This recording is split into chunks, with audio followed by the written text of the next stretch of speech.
So what's up wrestle fans, welcome to Wrestle X bulletin. तो guys welcome है आपका wrestling updates के एक और नए वीडियो में। और रोज की तरह बिना टाइम वेस्ट किए बढ़ते हैं अपनी पहली अपडेट की तरफ। सबसे पहली अपडेट जुड़ी है स्मैकडाउन की व्यूअरशिप से, जो पिछली बार से कम हो गई है। और इसमें सरप्राइज होने की जरूरत नहीं है, क्योंकि स्मैकडाउन का शो इतना बोरिंग था जिसे देखकर फैंस को नींद ही आने लगे।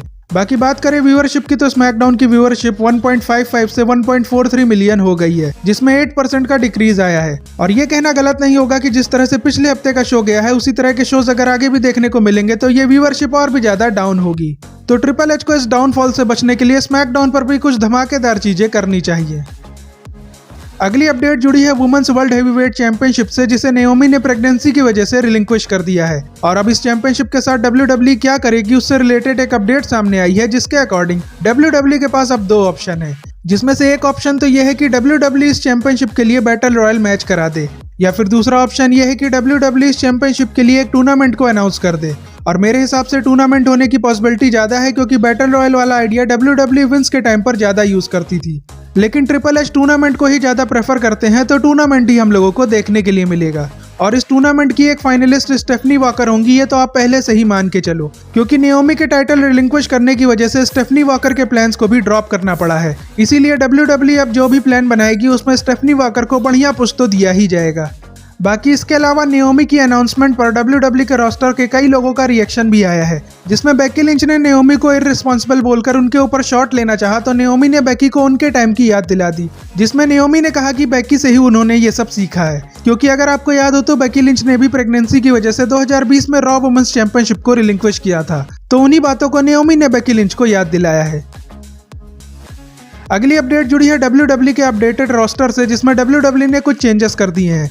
जैसे कि एले नाइट को ऑफिशियली रॉ पर शिफ्ट कर दिया गया है और सैमी ज़ेन को स्मैकडाउन का पार्ट बना दिया गया है। लेकिन सरप्राइज करने वाली बात यह है कि WWE ने रोमन रेंस को अभी तक रॉ का पार्ट नहीं बनाया है, जो कि मेरी समझ के तो बाहर है, क्योंकि रेसलमेनिया के बाद से रोमन ने स्मैकडाउन पर एक भी अपीयरेंस नहीं की है। और सेथ के साथ जब तक उनकी स्टोरी लाइन चलेगी तब तक वो स्मैकडाउन पर जाएंगे भी नहीं। और हम लोगों को ये पता है कि इस बार की रेसलमेनिया तक सेथ और रोमन की फ्यूड चलती ही रहेगी, जिसकी वजह से WWE को रोमन को भी ऑफिशियली रॉ का पार्ट बना देना चाहिए।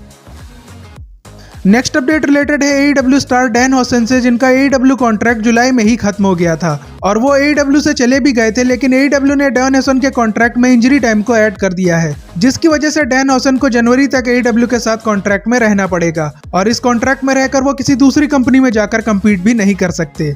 और AEW का डैन हॉसन के कॉन्ट्रैक्ट में इंजरी टाइम को ऐड करना बहुत ही घटिया हरकत है, क्योंकि AEW डैन हॉसन को पिछले 2 सालों से जॉबर की तरह कभी कभी शो पर बुक करती थी। और अब तो AEW के पास डैन हॉसन के लिए कोई भी क्रिएटिव प्लान्स नहीं है, जिसकी वजह से डैन हॉसन को भी ब्रिट बेकर और कीथ ली की तरह घर पर ही बैठना पड़ेगा। इसी वजह से फैंस AEW के इस मूव को काफी ज्यादा क्रिटिसाइज कर रहे हैं, क्योंकि AEW लगातार अपने रेसलर्स के साथ ऐसी हरकतें करता आ रहा है।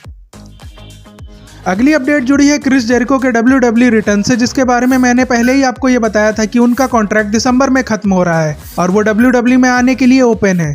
तो उस वीडियो पर एक बंदे ने कमेंट करके इसे फेक न्यूज बोला था, तो वो अगर ये वीडियो देख रहा है तो उसे अपनी आंखें खोलकर क्रिस जेरिको के WWE रिटर्न की ये पोस्ट देखनी चाहिए, जिसे क्रिस जेरिको ने खुद ही लाइक किया है। बाकी इसके अलावा क्रिस जेरिको के रिटर्न से रिलेटेड अपडेट डेव मेल्ट्जर ने शेयर की है, जिसमें उन्होंने ये बताया है कि WWE में अभी से क्रिस जेरिको के कॉन्ट्रैक्ट को लेकर काफी ज्यादा बातें चल रही हैं, क्योंकि WWE को भी ये पता है कि क्रिस जेरिको इस साल के एंड में फ्री एजेंट बन जाएंगे और WWE उन्हें साइन करने के लिए इंटरेस्टेड है। क्योंकि WWE का प्लान ये है कि क्रिस जेरिको को इस बार के रॉयल रंबल में रिटर्न करा के सबको शॉक कर दिया जाए। और WWE के इस प्लान के सच होने के चांसेस काफी ज्यादा हैं, क्योंकि क्रिस जेरिको ने अप्रैल में AEW के शो में अपनी लास्ट अपीयरेंस की थी और उसके बाद से क्रिस जेरिको को AEW के किसी शो में बुक नहीं किया गया है, जो कि काफी ज्यादा शॉकिंग है, क्योंकि क्रिस जेरिको को कोई भी इंजरी नहीं हुई है। इसीलिए डेव मेल्ट्जर का मानना यह है कि AEW को भी ये बात पता है कि क्रिस जेरिको WWE में जाने के लिए इंटरेस्टेड है। इसी वजह से AEW जेरिको के लिए कोई भी क्रिएटिव प्लान्स नहीं बना रही है, जिसका मतलब यह है कि आने वाले टाइम में भी क्रिस जेरिको AEW में नहीं दिखाई देते हैं, तो समझ लेना कि जेरिको के WWE में वापस आने वाली स्पेकुलेशन सच होने वाली है।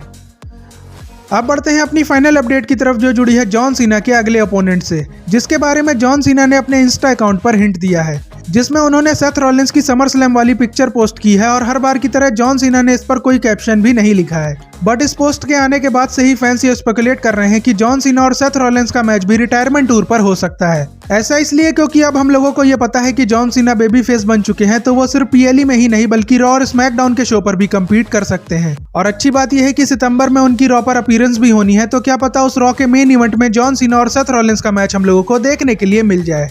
या फिर जॉन सीना की वॉर गेम्स मैच में उतरने की इच्छा हुई तो वॉर गेम्स में भी जॉन सीना और सेथ रॉलिंस आमने सामने आ सकते हैं। ऐसा इसलिए क्योंकि फेस टीम में Roman, LA Knight, CM Punk और जे उसो के साथ एक और फेस सुपरस्टार की जरूरत पड़ेगी।